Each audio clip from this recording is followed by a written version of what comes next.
절에서 44절 말씀까지 제가 봉독하겠습니다.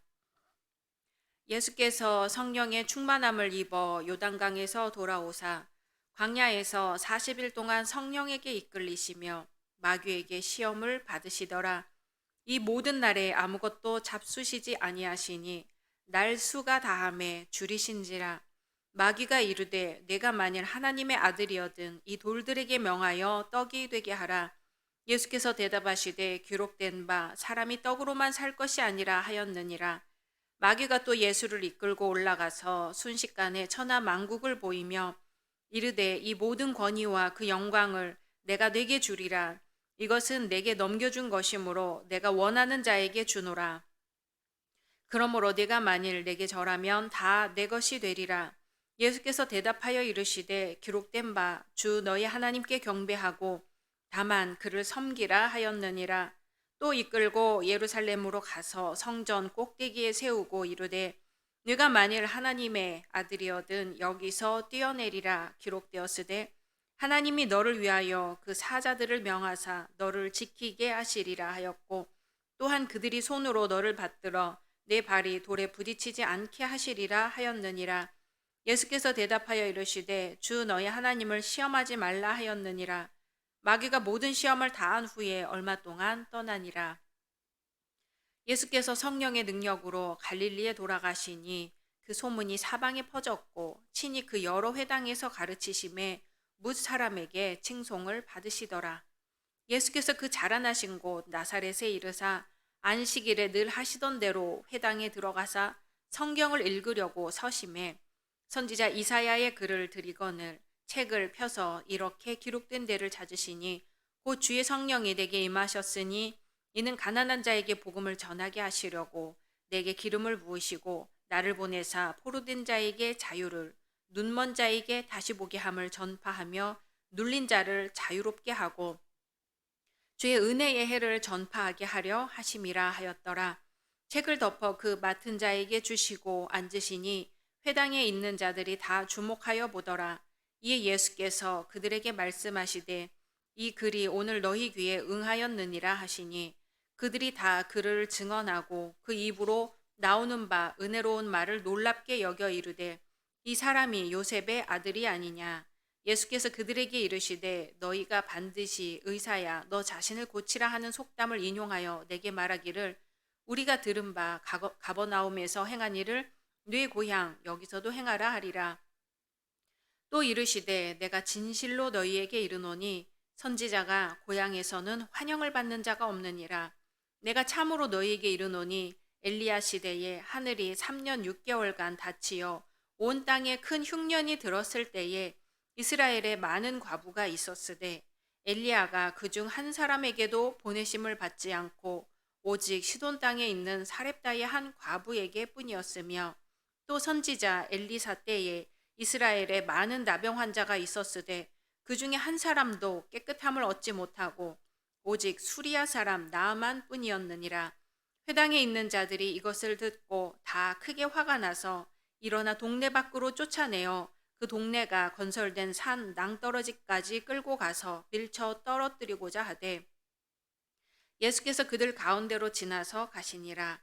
갈릴리의 가버나움 동네에 내려오사 안식일에 가르치심에 그들이 그 가르치심에 놀라니 이는 그 말씀이 권위가 있음이러라.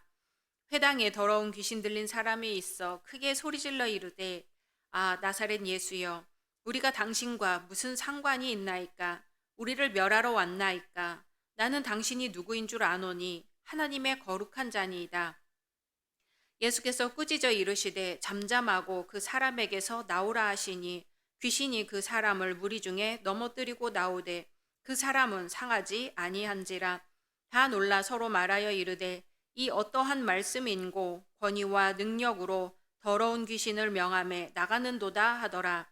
이에 예수의 소문이 그 근처 사방에 퍼지니라. 예수께서 일어나 회당에서 나가사 시몬의 집에 들어가시니 시몬의 장모가 중한 열병을 앓고 있는지라. 사람들이 그를 위하여 예수께 구하니 예수께서 가까이 서서 열병을 꾸짖으신데 병이 떠나고 여자가 곧 일어나 그들에게 수종드니라. 해질 무렵에 사람들이 온갖 병자들을 데리고 나아오매 예수께서 일일이 그 위에 손을 얹으사 고치시니 여러 사람에게서 귀신들이 나가며 소리질러 이르되 당신은 하나님의 아들이니이다. 예수께서 꾸짖으사 그들이 말함을 허락하지 아니하시니 이는 자기를 그리스도인 줄 알미러라. 날이 밝음에 예수께서 나오사 한적한 곳에 가시니 무리가 찾다가 만나서 자기들에게서 떠나시지 못하게 만류하려 하매 예수께서 이르시되 내가 다른 동네들에서도 하나님의 나라 복음을 전하여야 하리니 나는 이 일을 위해 보내심을 받았노라 하시고 갈릴리 여러 회당에서 전도하시더라. 아멘. 오늘도 말씀 속에서 오직 예수님만 만나시기를 소망합니다. 어린 학생들의 경우 부모의 직업이 흔히 말하는 좋은 직업이 아닐 때 남에게 밝히기를 꺼립니다. 직업과 경제적 형편, 부모의 학력 등이 자신에 대한 평가 기준으로 작용되는 것이 두렵기 때문이지요. 누구누구의 아버지는 굉장히 큰 사업체를 갖고 계시다더라. 또 누구누구의 아버지는 의사나 법관이라더라는 등의 말을 듣고 한 번쯤 부러워해 보기도 하고 자신의 아버지는 왜 그런 직업을 갖지 못해서 주눅들게 하는지 답답해 합니다. 그러나 요즘은 다른 것들보다도 집 크기와 차 배기량을 갖고 아이들이 친구 집의 경제 수준과 사회적 위치를 가늠한다고 합니다. 겉으로 드러난 모습으로 평가하는 기성세대의 모습을 우리 아이들이 따라한다고 생각하니 안타깝기 그지 없습니다.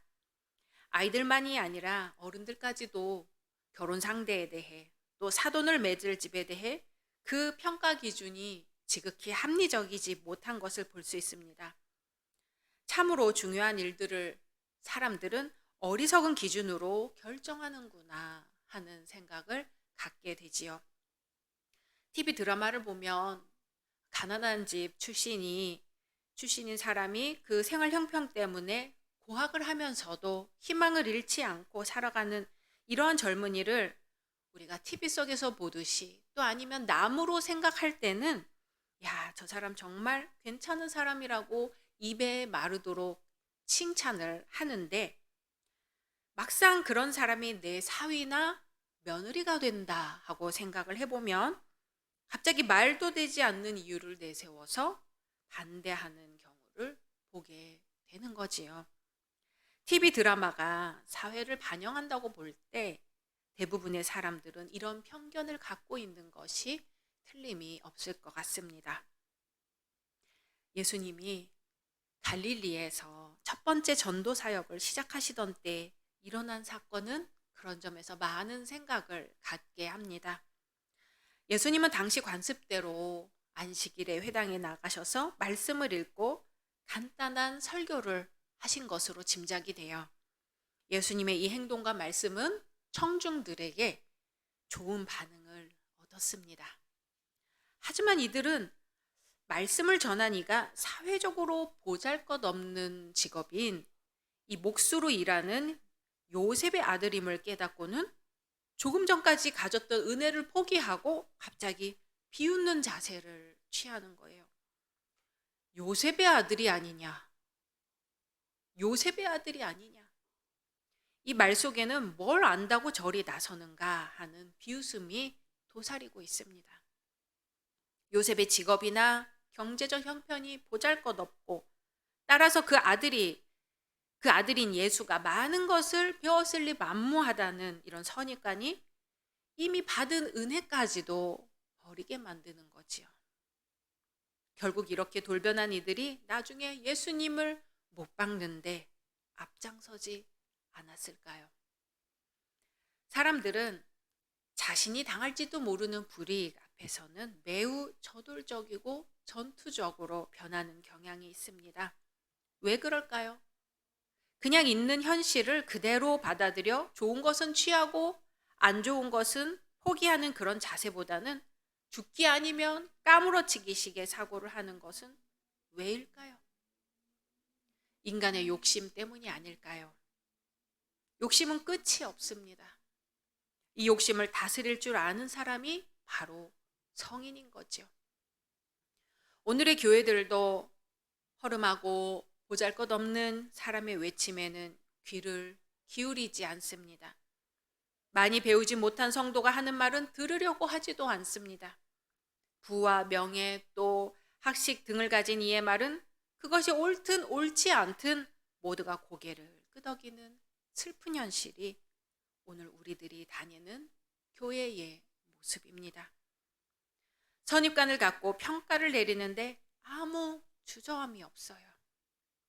과거에는 나쁜 사람이었다 할지라도 회심한 이후에 하나님의 뜻대로 살아가는 사람들을 신뢰하지 않고 저 사람 결국 또 그렇게 되고 말 거야. 이런 식의 단정을 내리는 경우가 허다합니다. 2000년 전 예수께서는 선지자가 고향에서 환영받지 못할 것이라는 예언을 하셨습니다. 외적으로 드러난 것으로 사람을 평가하지 말고 그 안에 있는 주의 성령과 하나님의 섭리하심에 대한 기대와 격려를 잊지 않는 우리 신앙인이 되어야겠습니다. 이 시간 말씀을 묵상하면서 함께 기도하겠습니다. 당회와 각 성교회를 위해서, 교회 학교와 청년부를 위해서, 몸이 아픈 분들을 위해서, 코로나 종식을 위해 함께 기도하겠습니다.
주님, 저희가 주님의 눈으로 세상을 보게 하옵소서. 사람을 외모로 평가하지 않고 그 중심을 보시는 주님의 눈으로 세상을 보게 하옵소서. 때때로 저희는 외모로 사람을 평가하느라 정말 중요한 것을 놓쳐버리는 때가 너무나 많습니다. 이러한 저희의 눈에서 비늘 같은 것이 떨어지게 하셔서 있는 그대로의 사람을 보고 섬기게 하소서. 예수님의 이름으로 기도드립니다. 아멘.